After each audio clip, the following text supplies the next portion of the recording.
90% পৰীক্ষাৰ্থীয়ে মানে এইখিনি প্ৰিপেয়াৰ কৰি নাযায়, যোনখিনি আছাম ইয়াৰ বুকৰ পৰা বাহিৰত আহে কুৱেশ্যন।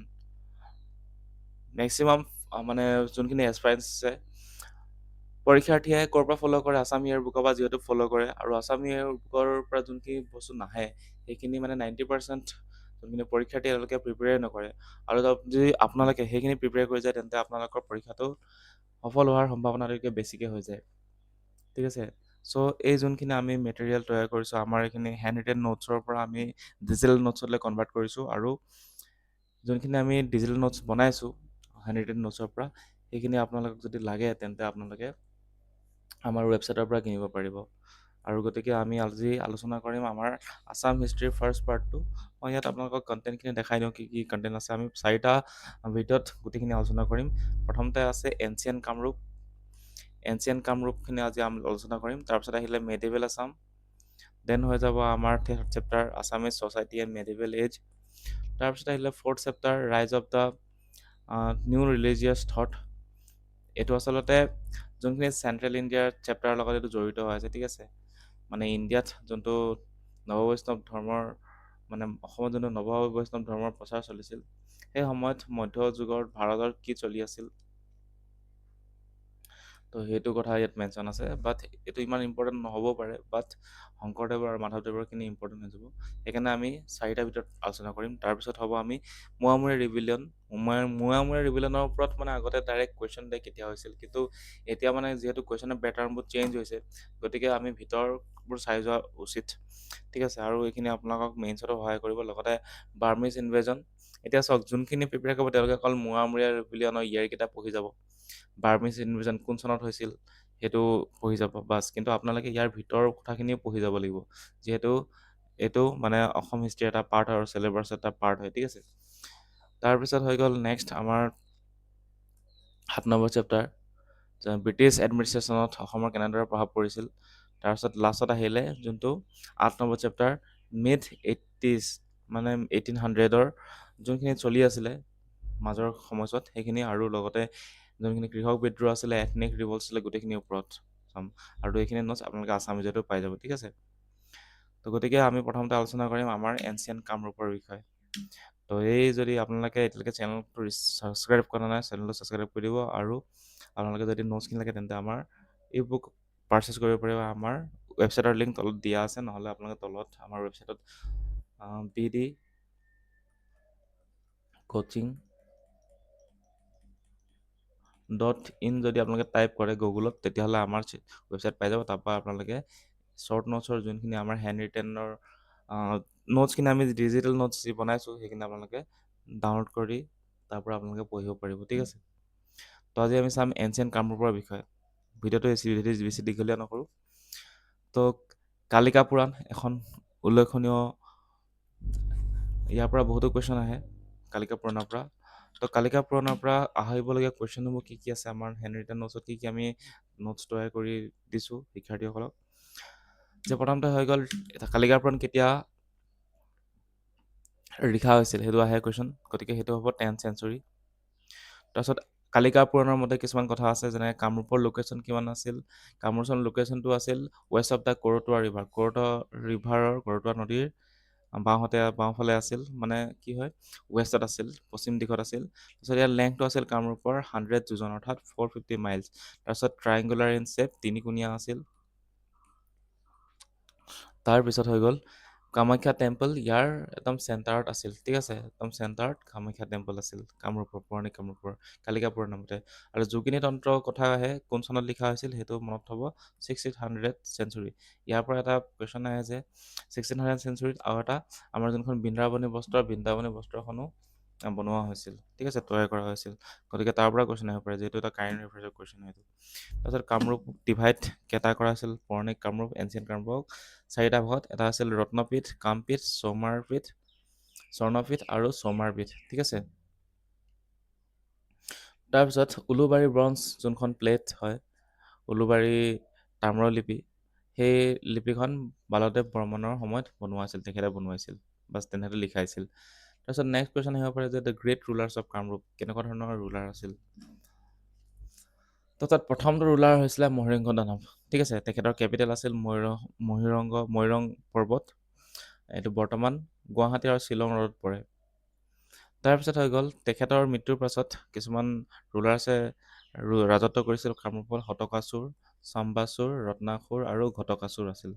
আৰু এগৰাকী উল্লেখনীয় ৰজা আছিল নৰকাসুৰ। ঠিক আছে, নৰকাসুৰৰ মানে যোনটো বংশত টোটেল তেখেতৰ ডাইনেষ্টিটোত 2500জনে ৰাজত্ব কৰিছিল। এইটো এনচিয়েণ্ট কামৰূপ। ঠিক আছে, এনচিয়েণ্ট কামৰূপ মানে পুৰণা কামৰূপ, যোনখিনি মানে আমাৰ হিষ্ট্ৰীত মানে প্ৰি হিষ্ট্ৰীৰ যোনখিনি কথা, এনচিয়েণ্ট এৰাৰ মানে।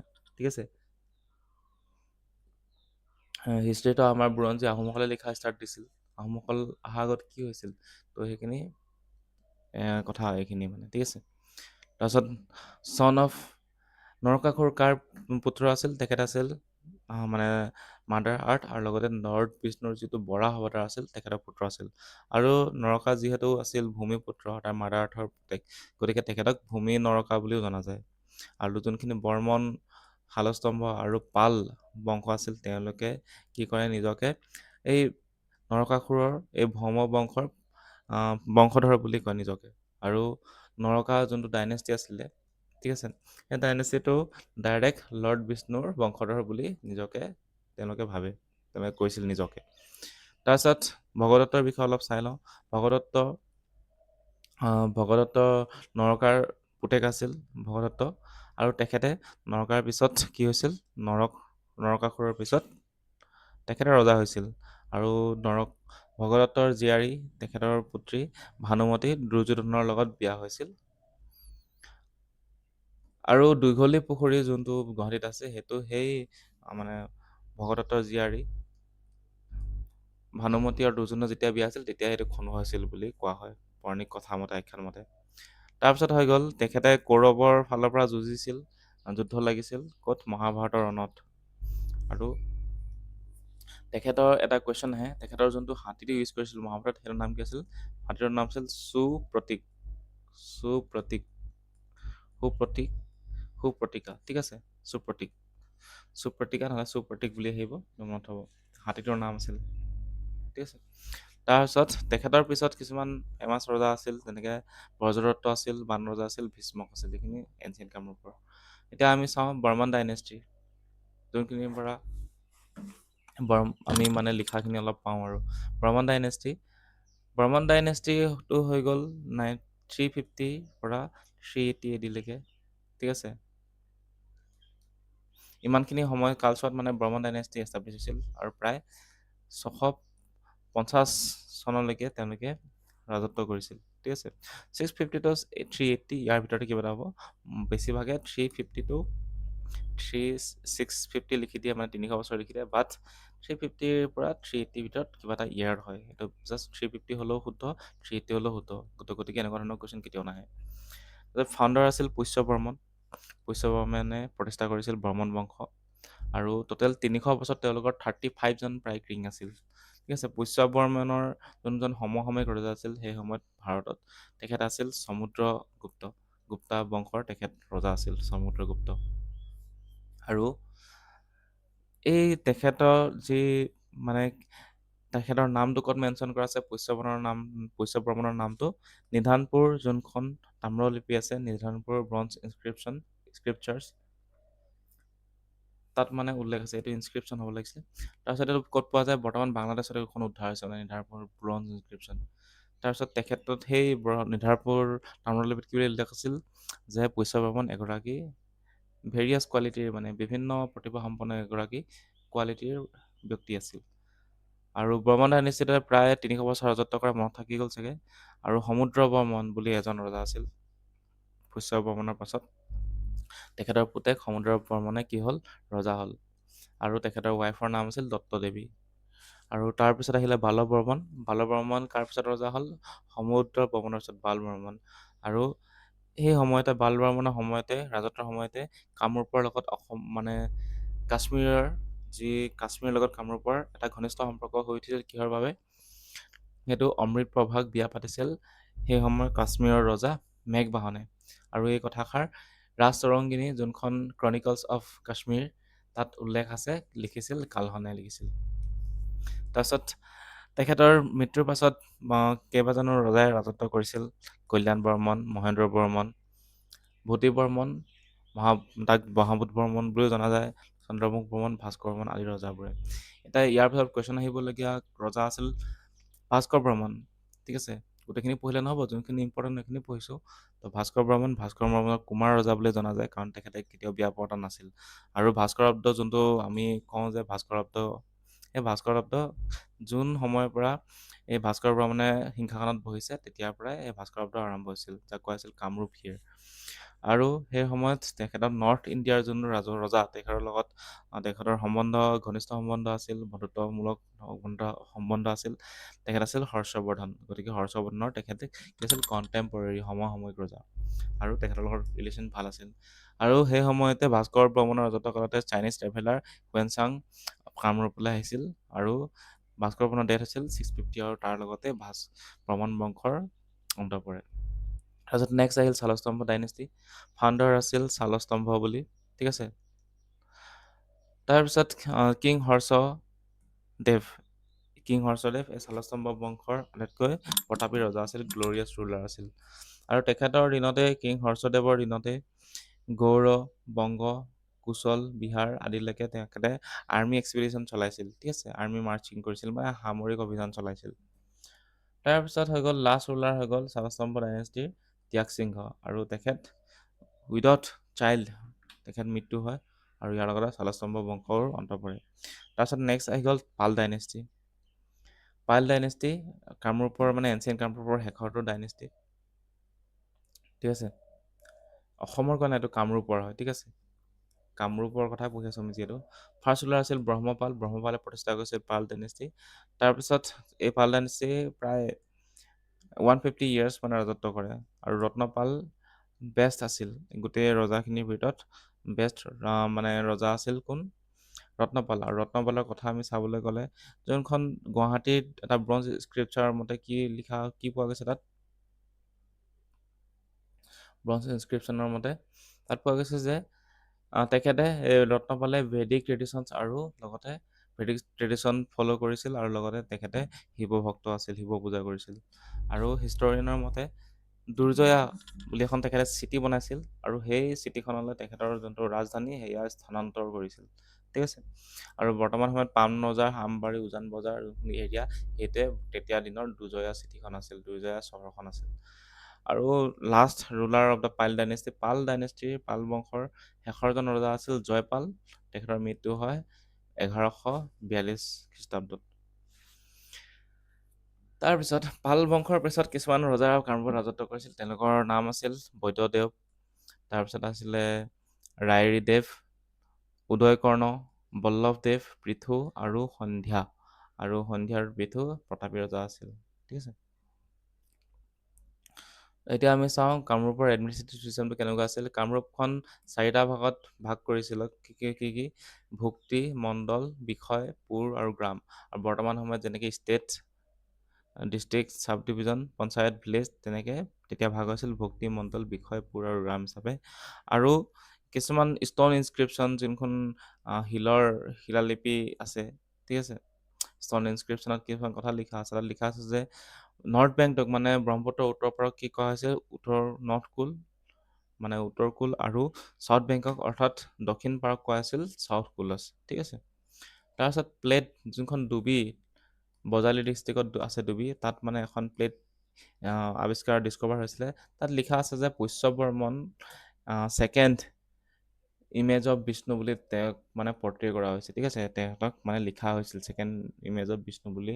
এই ডুবিত যোনখন ইনস্ক্ৰিপশ্যন পোৱা গৈছে তাত লিখা আছে।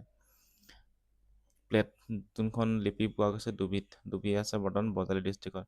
নাৰায়ণ বৰ্মনক চক্ৰপাণি বুলি কোৱা হৈছিল। ঠিক আছে, তাৰপিছত হৈ গ'ল যে in order to oppress the general public, যাতে যোনখিনি তাৰ পাব্লিকখিনি সেই সময়ত তেহেঁতক যাতে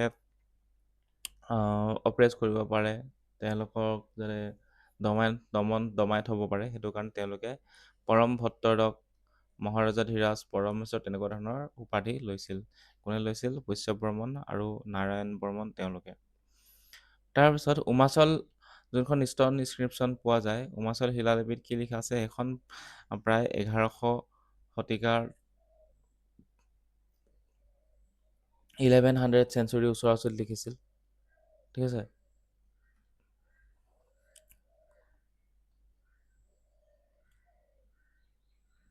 এই প্ৰায় 11 চেঞ্চুৰী হ'ব লাগিছিলে। ঠিক আছে।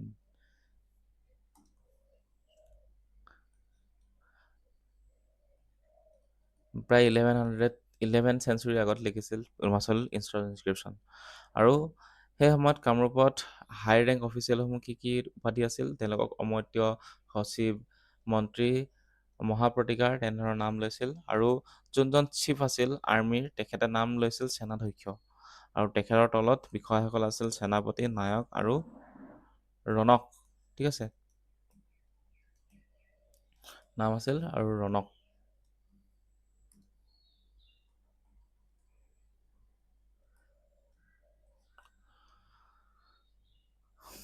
তাৰপিছত হৈ গ'ল হিউৱেন চাঙৰ যোনখন টোকা আছিল তাত লিখি থৈ গৈছিল যে ভাস্কৰ বৰ্মনৰ বহুত পাৱাৰফুল আৰ্মি আছিল। তেখেতৰ সৈন্যবাহিনীত টোটেল 30,000খন যুঁজাৰু বিমান আছিল আৰু লগতে 20,000 এলিফেণ্ট আছিল। ঠিক আছে। তাৰপিছত the land of revenue system of the Kamrup. কামৰূপত ৰেভিনিউ ছিষ্টেম কেনেকুৱা আছিল? তো তাত কমপ্লিট লেণ্ড ৰজাৰ আণ্ডাৰত আছিল, কমপ্লিট মাটি ৰজাৰ আণ্ডাৰত আছিল। আৰু এই ৰজাসমূহে ব্ৰাহ্মণ আৰু বিভিন্ন ধৰণৰ ধৰ্মীয় অনুষ্ঠানবোৰত কি দিছিল, মানে এই ভূমি দান দিছিল, ভূদান দিছিল। আৰু সেই যোনবোৰ দান দিছিল সেইবোৰৰ নাম কি আছিল? যদি দেৱোত্তৰ লেণ্ড বুলি দিছিল কাক? ভগৱান নামত যোনখিনি দান দিয়ে মাটি, তাক কৈছিল দেৱোত্তৰ লেণ্ড। ব্ৰহ্মোত্তৰ লেণ্ড আছিল ব্ৰাহ্মণখিনিক দিয়ে। ব্ৰহ্মোত্তৰ লেণ্ড টেম্পলছসমূহক দান দিছিল। আৰু অগ্ৰসৰ লেণ্ড আছিল দ্য ভিলেজেছ ডনেট টু ব্ৰাহ্মিনছ। যোনখিনি গাঁও হিচাপে যেতিয়া ডনেট কৰি দিয়া হয় বামুণবোৰক, তো সেইটোক অগ্ৰসৰ লেণ্ড বুলি কৈছিল। আৰু এই গোটেইখিনি লেণ্ডত মানে কোনো ধৰণৰ টেক্স দিবলগীয়া হোৱা নাছিল। আৰু সেই সময়ত যোনটো প্ৰাইমেৰী চ'ৰ্চ আছিল, মৌলিক যোনটো চ'ৰ্চ আছিল ইনকমৰ, এখন ষ্টেটৰ ইনকমৰ, সেইখন আছিল লেণ্ড ৰেভিনিউ। আৰু সেইটো কেছ হিচাপে লৈছিল, পইচা ডাইৰেক্ট লৈছিল, নহ'লে বেলেগ ফৰ্মতো লৈছিল। বেলেগ ফৰ্ম মানে কি, বাৰ্টাৰ ছিষ্টেম হ'ব বোলে, পইচাৰ বদলি বোলে ইমানখিনি চাউল দিছিল, ইমানখিনি ধান দিছিল, ইমানখিনি খেতি দিছিল, তেনেকুৱা ধৰণৰ। এক্সট্ৰা ইনফৰমেশ্যন কিছুমান চাই লওঁ। চি ইউ কি এখন লিখিছিল হিউৱেন চাং। তাৰপিছত এতিয়া বৰ্তমান কুমাৰ ভাস্কৰ বৰ্মন ইউনিভাৰ্চিটি অফ সংস্কৃতি এণ্ড আৰ্কিঅলজি ষ্টাডি 2011 ক'ত আছে? এখন নলবাৰী ডিষ্ট্ৰিক্টত আছে। ঠিক আছে। ভাস্কৰ বৰ্মনৰ নামৰ সেইখন ইউনিভাৰ্চিটিৰ নামকৰণ কৰা হৈছে। তাৰপিছত বৰ্ণাশ্ৰম মানে বৰ্ণ আৰু কাষ্ট হায়াৰাৰ্কি কেনেকুৱা ধৰণৰ আছিল সেইটো সময়ত? হায়েষ্ট আছিল ব্ৰাহ্মণ, তাৰপিছত আছিল ক্ষত্ৰিয়, তাৰপিছত বৈশ্য, তাৰপিছত শূদ্ৰসকল। সেইটো সময়ত কাষ্ট হায়াৰাৰ্কি আটাইতকৈ তলৰ খাপৰ আছিল। তাৰপিছত এতিয়া উমেন কেনেকুৱা আছিল? উমেন ষ্টেটাছ কেনেকুৱা আছিল? তো কামৰূপৰ যোনখন ব্ৰঞ্জ প্লেট পোৱা গৈছে, তাত পোৱা গৈছে যে দত্তদেৱী কাৰ ৱাইফ আছিল? সমুদ্ৰ বৰ্মনৰ। ৰত্নদেৱী আছিল বল্লভ বৰ্মনৰ ৱাইফ।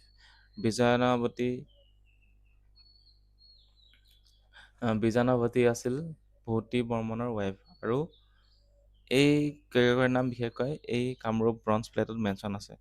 তাৰপিছত ব্ৰঞ্জ প্লেট অফ যোনটো বনমালা বৰ্মনৰ যোনখন ব্ৰঞ্জ প্লেট পোৱা গৈছে, তাত মেনশ্যন আছে যে পৌৰাণিক টাইমত যোনটো মানে দেৱদাসী চিষ্টেম, তো সেই দেৱদাসী কাষ্টমটো আছিল পুৰণি টেম্পলবোৰত। আৰু হেতুকা চলিন বুলি এটা টেম্পল বনাইছিল। সেইটো কোনে? দেৱদাসীবোৰ আছিল, সেইটো তাত মেনশ্যন আছে মানে। ঠিক আছে। এই হেতকা চলিন বুলি যোন টেম্পল বনাইছিল, তাত মানে দেৱদাসীসকল প্ৰেজেণ্ট আছিল। তাৰপিছত কিছুমান প্ৰুফছ পোৱা গৈছে যে সেই সময়ত ডান্স আৰু মিউজিক চলিছিল। তাৰপিছত যোনখিনি ষ্টেচু আছিল, মূৰ্তি আছিল, এই ৱালসমূহত অল্ড টেম্পলৰ পুৰণা মন্দিৰসমূহৰ ৱালবোৰত যি কাৰ্ভ ষ্টেচু আছিল, তাৰ পৰা গম পোৱা গৈছে যে তেতিয়া ডান্স কৰিছিল আৰু লগতে ইনষ্ট্ৰুমেণ্ট বজাইছিল। মানে তাৰ পৰা প্ৰুফ এই ৱালসমূহৰ ষ্টেচুসমূহত পোৱা যায়। তাৰপিছত সেই সময়ৰ যোনখিনি মহিলা আছিল, তেখেতসকল এক্সট্ৰিমলি টেলেণ্টেড আছিল। উম, আৰু এইবোৰ স্কুলত এই মিউজিক ডেন্স এইবোৰত পুৰা পাকৈত আছিল। তাৰপাছত সেই সময়ৰ এনচিয়েণ্ট কামৰূপৰ ইকনমিক কুৱেশ্যন কেনেকুৱা ধৰণৰ আহে যে প্ৰাইমেৰী চ'ৰ্চ আছিল এগ্ৰিকালচাৰ, শিলেৰেটো ঝুমখেতিয়ে কৰিব, তেতিয়াও কৰিছিল, এতিয়াও কৰে। তাৰপিছত ইণ্ডাষ্ট্ৰি আছিল, গ'ল্ডৰ ইণ্ডাষ্ট্ৰি আছিল, আৰু জুৱেলাৰীজ কিছুমান তেওঁলোকে বনাইছিল, যোনবোৰ গ'ল্ডৰ আছিল, মানে সোণৰ জুৱেলাৰী কিছুমান বনাইছিল, সোণৰ অলংকাৰ। আৰু গ'ল্ড সেইটো সময়ত ক'ত ক'ত পাইছিল, সোৱণশিৰি ৰিভাৰ, দিখৌ ৰিভাৰ, বৰগং, ঠিক আছে, বৰগঙত পাইছিল, আৰু লগতে ভৰলু ৰিভাৰ তাতো পাইছিল। তাত কৌটিল্য অস্ত্ৰ শাস্ত্ৰত মেনশ্যন আছে যে এই যোনটো সুবৰ্ণকুণ্ড বুলি এডোখৰ জেগা আছিল কামৰূপৰ, তাত আগতে সোণ পোৱা গৈছিল। ৰিলিজিয়াছ ট্ৰেডিশ্যন কেনেকুৱা ধৰণৰ আছিল, তেওঁলোকে কামৰূপৰ লোকসকলে ট্ৰী, ৰক, চিলছ, ৰিভাৰ আদিক তেওঁলোকে পূজা কৰিছিল। লগতে তেওঁলোকৰ যোনবোৰ ৰিলিজিয়াছ চেৰিমনি বিশেষকৈ এগ্ৰিকালচাৰৰ সৈতে জড়িত আছিল। আৰু আৰ্থক মানে আমাৰ ধৰিত্ৰী মানে পৃথিৱীখনক তেখেতে মাক বুলি ভাবিছিল, ঠিক আছে। আৰু it was the land that provide them trees, fruit, berries and livelihood as well. গতিকে যিহেতু আমাক আমাৰ মাটি, আমাৰ জন্মভূমি ঠাইডোখৰে আমাক কি দিয়ে, মাটিখিনিয়ে আমাক গছ দিয়ে, যাৰ পৰা ফ্ৰুট পাওঁ, আমি বেৰিজ পাওঁ, লাইভলিহুড পাওঁ, গতিকে consider earth as their mother. তাৰপিছত শিৱ পূজা কৰিছিল, কাৰণ এই কালিকা পুৰাণত টোটেল 15টা চেণ্টাৰৰ কথা মেনশ্যন আছে, ঠিক আছে। According to Kalika Purana 50 centres from the prayers of the Shiva were present in ancient Kamarupa. বিশেষকৈ শিৱ পূজা কৰিছিল। তাৰপিছত বাকী শক্তি পূজাৰ কাৰণে কামৰূপখন ফেমাছ আছিল, কামাখ্যা টেম্পল এটা উদাহৰণ হয়। আৰু তাৰ লগতে কি কৰিছিল, কিছুমান গড আছিল, কামাখ্যাতক পূজা কৰিছিল, লগতে দুৰ্গা, কালী, কালিকা, উমা, কামাখ্যা, তাৰা, চণ্ডী, চামুণ্ডী, এই গোটেইখিনি মহিলা গডকো তেওঁলোকে কি কৰিছিল, পূজা কৰিছিল, শক্তি পূজা কৰিছিল। তাৰপিছত বিষ্ণুকো তেওঁলোকে পূজা কৰিছিল, ঠিক আছে। আৰু লগতে বুদ্ধিজিমো প্ৰেজেণ্ট আছিল সেই সময়ত এনচিয়েণ্ট কামৰূপতকৈ অলপ অলপ এৰিয়াত, আৰু অলপ কম এট্ৰেকশ্যন আছিল, বাট আছিল, বুদ্ধিজিমো প্ৰেজেণ্ট আছিল। তাৰপিছত তেওঁলোকে সূৰ্য দেৱতা কৰিছিল, ঠিক আছে, সূৰ্য দেৱতাকো পূজা কৰিছিল, কিছুমান এনচিয়েণ্ট লিটাৰেচাৰত উল্লেখ আছে। তাৰপিছত নেক্সট ভক্তিয়া খিলজীয়ে কামৰূপ এটেক কৰিছিল, আৰু সেই কামৰূপৰ যোনটো ভক্তিয়া খিলজী এটেকটো সেইটো পৃথু ৰজা, যাক বিশ্ব সুন্দৰ দেৱা বেলেগ এটা নাম আছিল তেখেতে ৰুল কৰি থকা টাইমত। আৰু পৃথুৱে কামৰূপত কেতিয়া ৰুল কৰিছিল, 1185ৰ পৰা 1228লৈকে। তাৰপিছত যোনটো ভক্তিয়া খিলজী এটেক আছিল, সেইটো ধুনীয়াকৈ তেখেতে দমন কৰিছিল। আৰু ভক্তিয়া খিলজী আৰ্মিত কিমান আছিল, 12,000 কেভেলৰী আছিল, ঠিক আছে। সেইটো একদম পুৰা সাহসিকতাৰে একদম ধূলিচ্যাত কৰি দিছিল পৃথুৱে, 12,000 কেভেলৰী আনিছিল যদিও। তাৰপিছত পৃথু পিছত কিন্তু মৃত্যু হৈ যায়, নাছিৰুদ্দিনে তেখেতক হত্যা কৰে, যেতিয়া থাৰ্ড ইনভেজন আহিছিল মোগলৰ অসমলৈ। সেই সময়ত নোৱাৰিলেগৈ, আৰু কিমান কৰিব, কিমান ৰক্ষা কৰিব এজন ৰজাই। তাৰপিছত the documentation of his significant activity can seen in কানাই বৰশী বোৱা ষ্টন ইনস্ক্ৰিপশ্যন। যোনখন কানাই বৰশী বোৱা শিলালিপি আছে, তাতে তেখেতৰ এই ডকুমেণ্টেশ্যনবোৰ, এই কথাবোৰ উল্লেখ আছে, ঠিক আছে। আৰু প্ৰেজেণ্ট ডে নৰ্থ গুৱাহাটীত এই কানাই বৰশী বোৱা শিলালিপি আছে। তাৰপিছত হৈ গ'ল যে যোনখন তাবাকাত এ নাজিৰী বুলি কিতাপ আছে, লিখিছিলে মিনহাজ ই চিৰাজ, তাতো এই কথাষাৰ মেনশ্যন আছে, ঠিক আছে। আৰু লগতে বলকাৰ খিলজী যেতিয়া হাৰিলে পৃথু ৰজাৰ লগত, তেতিয়া বেংগললৈ পলাই গ'ল। বেংগল তেতিয়াতো মোগলৰ আণ্ডাৰত আছিলে। আৰু কি হ'ল তেতিয়া, তাত আলি মৰ্দান খিলজী বুলি এজন লোকে তেখেতক হত্যা কৰে। তাৰপিছত ইম্পৰ্টেণ্ট প্লেচ কিছুমান আমি জানিব লাগে পৌৰাণিক এনচিয়েণ্ট কামৰূপৰ পৰা, সেইবোৰ হৈছে মদন কামদেৱ, বৰ্তমান সময়ত দেৱানগিৰি হিলত আছে, পাহাৰৰ ওপৰত আছে। তাৰপিছত দেহ পৰ্বতীয়া ক'ত আছে, দৌৰুৱে ক'ত আছে, দ পৰ্বতীয়া হাইৱে দেউৰুৱে আছে তেজপুৰত, বামুণী পাহাৰ আছে তেজপুৰত, পাগলাটেক আছে গোৱালপাৰাত, আমবাৰী আছে গুৱাহাটী, আৰু গছতল আছে দবকাত, ঠিক আছে। এতিয়া আমি কিছুমান লিপি চাওঁ, ঠিক আছে। আৰু প্লেটছ কিছুমান আছিল, সেই প্লেটছসমূহ কোনে, কেনেকুৱা টাইপ, কি আছিল, কি প্লেট আছিল, আৰু কোনে ডিস্কভাৰী কৰিছিল, আৰু কেতিয়া, কোন চনত, সেইখিনি আমি চাম, ইম্পৰ্টেণ্ট হয়। উমাচল শিলালিপি এখন ইনস্ক্ৰিপশ্যন হয়, উমাচল শিলালিপি হয়। এইটো উমাচল হয়। তাৰপিছত এখন সুৰেন্দ্ৰ বৰ্মনৰ দিনত হৈছিল 5th চেঞ্চুৰী নীলাচল পাহাৰ। তাৰপিছত নগাজাৰি ষ্টন ইনস্ক্ৰিপশ্যন বুটি বৰ্মনৰ দিনত 5th চেঞ্চুৰী খনিকাৰ ভিলেজত পোৱা যায় বৰ্তমান গোলাঘাটত। ডিস্কভাৰী তাত হৈছিল, মানে পোৱা নাযায়, পোৱা গৈছিল, ডিস্কভাৰী হৈছিল, প্লেচ অফ ডিস্কভাৰী। তাৰপিছত ডুবি ব্ৰঞ্জ প্লেট এখন ভাস্কৰ বৰ্মনৰ দিনত 5th চেঞ্চুৰী আৰু ডুবি বজালিত ডিস্কভাৰ হৈছে। তাৰপিছত নিধাৰণপুৰ ব্ৰঞ্জ ইনস্ক্ৰিপশ্যন এইখনো ভাস্কৰ বৰ্মনেৰে হয়। ইয়াৰ পৰা কুৱেশ্যন বহুত আছে নিধানপুৰৰ পৰা আৰু ডুবি ব্ৰঞ্জ প্লেটৰ পৰা আহিব কুৱেশ্যন, ঠিক আছে। ত' 5th চেঞ্চুৰী নিধানপুৰ বাংলাদেশত পাইছে। তেজপুৰ শিলালিপি হৰজৰা বৰ্মনৰ দিনত 850 AD তেজপুৰ।